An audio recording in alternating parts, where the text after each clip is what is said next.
अस्सलाम वालेकुम, मेरा नाम महसन अयाज़ है और मैं वेब3, NFTs, क्रिप्टो और ब्लॉकचेन के बारे में वीडियोस बनाता रहता हूँ। हमने एग्जिस्टिंग बैंकिंग सिस्टम को देखा, उसके बाद हमने देखा कि ब्लॉकचेन किस तरह काम करती है, उसका कंपैरिजन किया था। अब जो है मैं आपको लाइव दिखाने आया हूँ कि ब्लॉकचेन जो है किस तरह से दिखती होती है, क्योंकि मैंने कहा था कि वो जो है ऑनलाइन होती है और सब उसे एक्सेस कर सकते हैं। तो इसके लिए सबसे बेस्ट सोर्स जो है वो coinmarketcap.com है। ये वेबसाइट है जहाँ पे सारी की सारी क्रिप्टो करेंसीज लिस्टेड होती हैं। याद रहे कि क्रिप्टो करेंसी जो है वो लाजमी ब्लॉकचेन पे ही बनती है, ठीक है। ब्लॉकचेन की बाय प्रोडक्ट जो है वो क्रिप्टो करेंसीज होती हैं। सबसे मशहूर बिटकॉइन है जो आप सब जानते हैं, उसके बाद इथीरियम है, फिर बहुत सारे आ जाते हैं। अब कुछ हैं जिनकी अपनी ब्लॉकचेन है, बिटकॉइन की अपनी है, इथीरियम की अपनी है, बाइनेंस की BNB, ये सब की XRP, ये इनकी अपनी ब्लॉकचेन है, ठीक है। कुछ की नहीं है, कुछ जो है वो किसी और ब्लॉकचेन पे होस्टेड हैं, डिप्लॉय हुए हुए हैं, ठीक हो गया। अब हमने करना ये है कि सबसे पहले मैं आपको सिर्फ एक आइडिया दे रहा हूँ, हम इसको बाद में डिस्कस करेंगे। मैं आइडिया देने के लिए एक ब्लॉकचेन ओपन करता हूँ, यानी अब ये सिर्फ और सिर्फ मैंने एक कॉइन है, ये क्रिप्टो करेंसी है देखें, और ये कॉइन है जिसका नाम है इथीरियम, शॉर्ट फॉर्म में ईथ, ठीक है। अब इसमें आप जो है सब कुछ देख सकते हैं, जैसा कि इसका कॉन्ट्रैक्ट है यहाँ पे, फिर इसका जो है बाइनेंस स्मार्ट चेन पे जो है किस तरह से कॉन्ट्रैक्ट डिप्लॉय हुआ हुआ है, बाकी चेन्स पे किस तरह हुआ हुआ है, ये आप देख सकते हैं कि एक ये हो गया, 2 3 4 5, यानी कि कितनी ज़्यादा ब्लॉक चेन्स पे, हर ब्लॉक चेन पे अलग अलग स्मार्ट कॉन्ट्रैक्ट इनका पड़ा होता है, ठीक है। ये डिटेल में हम आगे जाके डिस्कस करेंगे। वेबसाइट खोलनी हो तो आप यहाँ से खोल सकते हैं, एक्सप्लोरर, यानी कि जब आपने देखना हो कि क्या हो रहा है, कैसे हो रहा है, ये हम अभी खोलते हैं यहाँ पे। बाकी कम्युनिटी वगैरह होती है, और वाइट पेपर जो मैंने आपको बताया था कि सतोशी नाकामोटो ने बिटकॉइन का वाइट पेपर लिखा था, बिल्कुल इथीरियम का इसी तरह से विटालिक ने लिखा हुआ है जो इसके फाउंडर है, ठीक है। अब मैं आपको सिर्फ यहाँ पे जहाँ से हमने पिछली बात छोड़ी थी ना, वहीं से मैं शुरू करना चाहता हूँ। ये देखें कि ये लिखा हुआ है द इथीरियम ब्लॉकचेन एक्सप्लोरर। क्या होता है कि आप जो है पूरी की पूरी ब्लॉकचेन जो है उसको यहाँ पे खोल के देख सकते हैं, ठीक है। अब यहाँ पे ये एक एक्सप्लोरर है, इसकी अलग अलग सर्विसेज हो सकती हैं, कोई ज़ाहिर है थर्ड पार्टी कोई भी यानी कि बना सकता है ये, तो लाजमी नहीं है कि एक ही एक्सप्लोरर हो, क्योंकि डाटा तो पड़ा हुआ है, तो उसे कोई भी खोल के देख सकता है ऑनलाइन।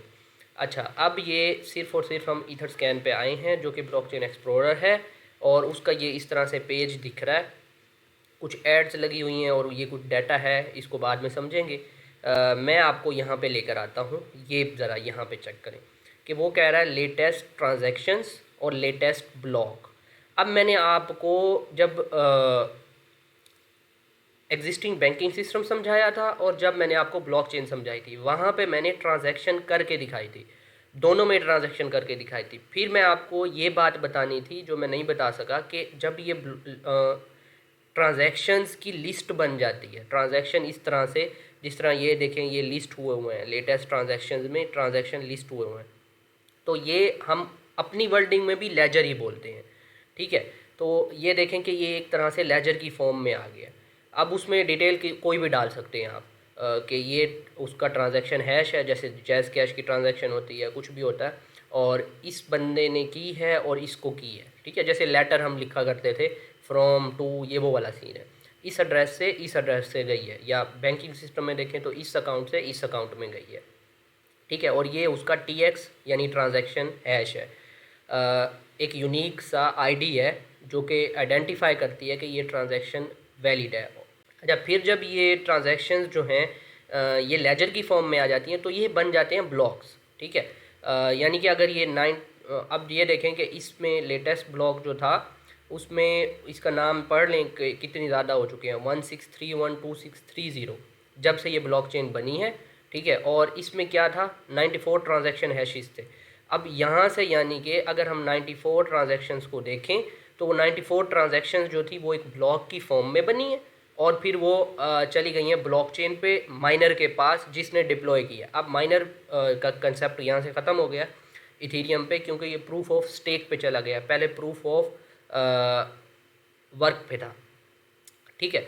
माइनर को अब फीस नहीं मिलती, अब जिसने ईथ जो है वो माइन स्टेक किया होता है उसको मिलती है। ये भी कंसेप्ट मैं आपको बाद में समझाऊंगा। अभी आपने सिर्फ इतना समझना है कि जो मैंने आपको बताया कि देखें जी ये सिंपल ट्रांजैक्शन है जो कि 94 ट्रांजैक्शन मिलके एक ब्लॉक बन गई हैं, ठीक है, और वो ब्लॉक चला गया था कंफर्म होने के लिए। ये देखें ये लेटेस्ट ब्लॉक है, ये हमारे पास 2674 जो है ब्लॉक चल रहा है जिसमें 114 ट्रांजैक्शन कंफर्म हुई हैं। और यहाँ पे देखें इस बंदे ने जो है इसको कंफर्म किया तो उसको 0.02 रिवॉर्ड मिल गया है, ठीक है, लिखा हुआ भी आ रहा है। हम एक ट्रांजैक्शन खोल लेते हैं और मैं आपको दिखा देता हूँ। यहाँ पे देखें ये एक ट्रांजैक्शन का हैश है, ये जो है यूनिक होता है। जैसे जैज़ कैश का आपके पास आता है कि पेमेंट कंफर्म हो गई है तो उसको आप ट्रैक कर सकते हो। देखें 2674 ही उसका ब्लॉक है, 3 ब्लॉक इसके बाद और भी अभी क्लिक करते ही देखें 40 सेकंड के अंदर अंदर 3 ब्लॉक और कंफर्म हो गए। उसमें पता नहीं कितने सौ जो होंगी ट्रांजैक्शन चल रही होंगी। अच्छा अब जो है इसमें देखें कि इस बंदे के एड्रेस से ये इनिशिएट हुई है, भेजने वाला जो करने वाला था बंदा वो ये था। बाकी इसमें ना जाएं कि 2 किसके साथ हो रही है, क्योंकि ये देखें 2 जो है टोकन ट्रांसफ़र हो रहे हैं यहाँ पे और ये कुछ इंट्रैक्शन कर रहा है वेथ के साथ और USDC कॉइन के साथ। आप इसमें ना जाएं, आप सिर्फ ये देखें कि आप पूरी डिटेल देख सकते हैं यहाँ पे कि किस तरह से उसने काम किया है। ये टोटल वैल्यू बनती है जिसके साथ उसने ट्रांजैक्शन की है और उसके बाद जो है ये फ़ीस लगी है उसको। अब क्या होता है कि 114 में से एक जो ट्रांजैक्शन है उसने फ़ीस भरी है $2.23 जो कि बनती है 0.00187 लगा लेते हैं हम, ठीक है, इतनी बन गई। अब ये मिला के टोटल 114 जो कंफर्म हुई हैं ट्रांजैक्शंस, तो उसका इसको टोटल जो मिला है रिवॉर्ड वो मिला है 0.02488। अब ये भी एक कारोबार है, जिस तरह आपने सुना होगा कि आप माइनिंग कर लो, कॉइन माइन नहीं होता तो स्टेकिंग कर लो, ठीक है। तो स्टेक और माइन ये भी कंसेप्ट मैं आपको आगे से समझाऊंगा। अभी आपने ये सिर्फ देख लिया कि ये जो ट्रांजैक्शन होती है ब्लॉकचेन्स की या ब्लॉकचेन जो होती है वो किस तरह से ओपन होती है, हर किसी के एक्सेस में होती है। आप किसी का अकाउंट खोल सकते हो, कुछ भी कर सकते हो, देख सकते हो कि किसके अकाउंट में कितने पैसे पड़े हैं, कैसे आए हैं, कैसे गए हैं, ये सारी मालूमात होती है, ठीक है। आप यहाँ पे व्यू ऑल ट्रांजैक्शन भी कर सकते हो जितनी भी टोटल हुई हैं और यहाँ पे व्यू ऑल ब्लॉक भी कर सकते हो। अभी मैं आपको एक चीज़ दिखाता हूँ, देखें ये जो है 5000 रिकॉर्ड जो है इस टाइम दिखा रहा है। अगर मैं लास्ट पे चला जाऊँ तो मैं लास्ट पे भी जा सकता हूँ, ठीक है। जो है सिर्फ 5 लाख रिकॉर्ड मुझे दिखा रहा है जो कि सिर्फ़ और सिर्फ 1 घंटे के अंदर अंदर हुए हुए हैं, ठीक है। ये 10,000 पेज में आया हूँ मैं और देख लें कि ये 24 घंटे के अंदर अंदर, एक दिन के अंदर अंदर ये हुए हुए हैं, ठीक है। और ट्रांजैक्शन टोटल कितनी फाउंड हो रही हैं इथेरियम ब्लॉकचेन पे, इतनी।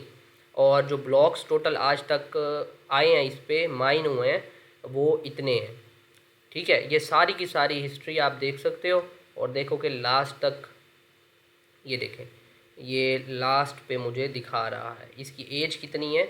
यहाँ से जो है ये हमारा स्टार्ट हो रहा है, ज़ीरो जो है 2015 7 और इतने पे ये जो था लॉन्च हुई थी और ये ट्रांजैक्शन है इसकी पहली जो ट्रांजैक्शन है, ठीक है। ये मैं आपको दिखा रहा हूँ, ये देखें जेनेसिस लिखा हुआ है। ये सारी ट्रांजैक्शन सॉरी ये पहली ट्रांजैक्शन है इस ब्लॉक में, ठीक है। ये विटैलिक ने जब बनाया होगा तब की होंगी, ठीक है। तो आपको मैंने ये बता दिया कि पूरी की पूरी ब्लॉकचेन जो है वो आपके एक्सेस में होती है, पब्लिक होती है।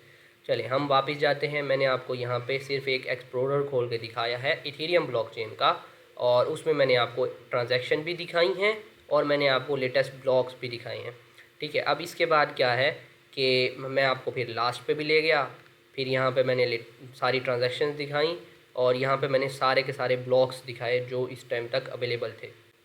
अब हम वापस चलते हैं कॉइन मार्केट कैप पे, जहाँ पे मैं आपको बाकी की क्रिप्टो करेंसीज़ हैं उनके बारे में बताता हूँ एक एक करके।